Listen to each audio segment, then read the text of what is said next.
रहीम।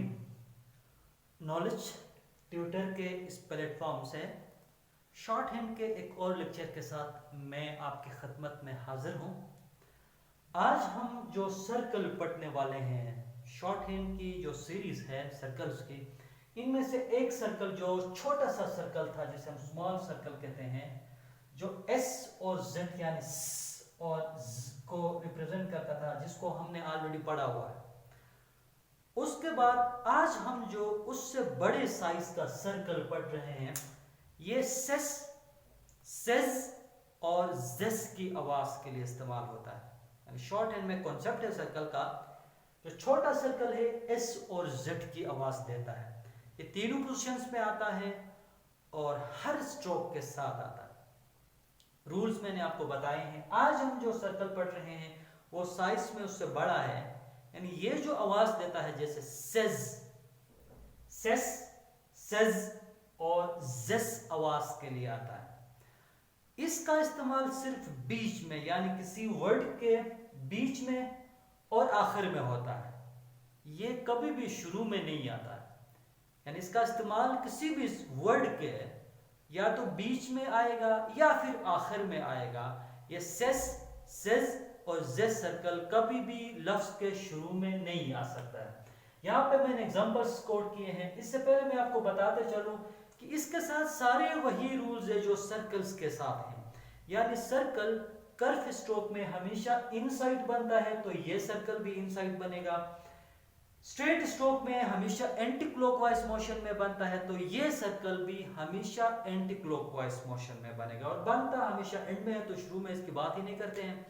यहां पे देखें, एक लफ्ज है फेसेस, फेसेस, तो इसके एंड में लार्ज सर्कल है फे, तो इस वर्ड को आप फे, इसके बाद सेस आप यूं या फिर एक अलग स्ट्रोक के साथ लिखने के बजाय हम आखिर में एक बड़ा सर्कल बनाते हैं जो सेस आवाज देता है। लॉसेस, कैसेस, पीसेस, बॉक्सेस और सक्सेस। यानी यहां पे स्ट्रेट स्ट्रोक के साथ, कर्व स्ट्रोक के साथ, सब के साथ, एंड में, किसी भी वर्ड के एंड में इसका इस्तेमाल इस तरह किया जाता है। अब आते हैं ये बीच में किस तरह इस्तेमाल होता है। जैसे नेसेसरी, अपने, उसके बाद बीच में आया है सेस, उसके बाद री, यानी पहले भी एक स्ट्रोक है, बाद में भी एक है, बीच में ये सर्कल बन सकता है। इसी तरह नेसेसिटी और सक्सेसिव, सक्सेसिव और सक्सेसफुली, तो बीच में भी इस सर्कल का इस्तेमाल किया जाता है इन तीनों आवाजों के लिए। जैसे कॉजेस, सक्सेस, सेस आवाज के लिए भी जेस, कॉजेस, बॉक्सेस, सेस, सेज और जेस, तीनों आवाजें देता है। अब आपको यहां पे एक और कॉन्सेप्ट समझाता हूं। शॉर्ट हैंड में जब भी, जहां भी, जब दो स्ट्रोक्स मिलते हैं, भले वो हुक फॉर्म में मिले, भले वो सर्कल की सूरत में मिले, जब भी दो सर्कल्स मिलते हैं तो हमेशा उनके बीच में लाइट साउंडेड वॉवल होता है, जिसकी हल्की सी आवाज होती है। मसलन आप देखें, हमने सेकंड प्लेस में ये हमारे पास ए आवाज है, हेवी डॉट की आवाज, उसके साथ ये हमारे पास ए आवाज है, लाइट डॉट की आवाज। तो हमेशा बीच में जब भी दो स्ट्रोक्स मिलते हैं तो ये वाली आवाज होती है, ए आवाज होती है। इसीलिए सेस, जेस, ठीक है। इस ए आवाज के लिए हम कोई वॉवल का इस्तेमाल नहीं करते। ये अंडरस्टूड है। जब भी, जहां भी सर्कल की सूरत में दो स्ट्रोक्स मिले, हुक की सूरत में दो स्ट्रोक्स मिले, हमेशा ए आवाज होगी। इस ए आवाज के अलावा भी तो वॉवल है, यानी इस ए आवाज के अलावा भी दो स्ट्रोक्स मिल सकते हैं। सेस है तो सिस हो सकता है, सुस हो सकता है, साइज हो सकता है, सॉस हो सकता है, यानी एस हो सकता है, एस हो सकता है, SIS हो सकता है। यानी बाकी 11 वॉवल में से कोई वॉवल भी आ सकता है, डिप्थोंग भी आ सकता है। दो स्ट्रोक्स को मिलाना है तो बीच में कोई भी वॉवल आ सकता है। तो यहां पे कहने का मकसद ये है, जब इन दो के बीच में ए आवाज आया तो कभी भी हमने कोई वॉवल इंडिकेशन नहीं करनी है। इसके अलावा अगर कोई वॉवल आता है तो तब हम इस सर्कल के बीच में वो वॉवल लगाएंगे। डैश है तो डैश, डॉट है तो डॉट, डिप्थोंग है तो डिप्थोंग लगाएंगे।